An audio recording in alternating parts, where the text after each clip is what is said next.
Big Bash থেকে IL টি-20 league, tiger বোলারদের কদর যেন সবখানে। তবে স্পটলাইটের আড়ালে বাংলাদেশের ব্যাটাররা। কোনো লিগেই দেখা যায় না লিটন হৃদয়দের। কপাল খারাপ নাকি সুযোগ পেয়েও তারা কাজে লাগাতে পারছে না?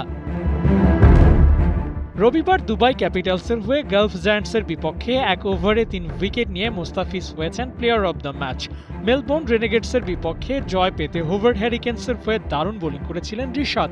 ২৪ বলের ১০টাই ছিল ডট, সাথে ১ উইকেট। প্রতিপক্ষকে চেপে ধরতে ফিজি রিশাদরা এখন দলগুলোর মূল হাতিয়ার।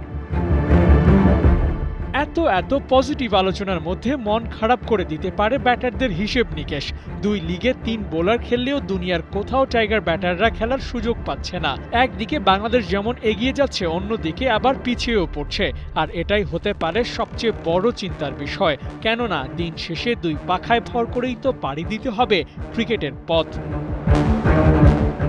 ব্যাটারদের সুযোগ না পাওয়ার পেছনে ওদের পারফরমেন্সই হতে পারে মূল কারণ।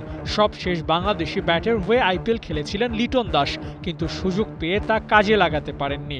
পরের বার লিটন তো সুযোগই পাননি, সেই সাথে কোনো ব্যাটারকে আইপিএলও কেনেনি। অন্যদিকে মুস্তাফিজ গেল আসরে অর্ধেক সময় পর গিয়ে বল হাতে নিয়ে নিজের সেরাটা দিয়েছেন, তাই তো এবার রেকর্ড মূল্যে দলও পেয়েছেন।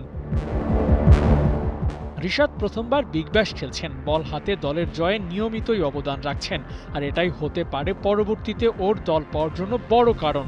কিন্তু বাংলাদেশের ব্যাটারদের জন্য এই সময়টা কবে আসবে সেই প্রশ্ন করতেই পারে ভক্তরা। আদৌ আসবে কিনা সেটিও হতে পারে কোশ্চেন মার্ক। আবু নাঈম, ৭১।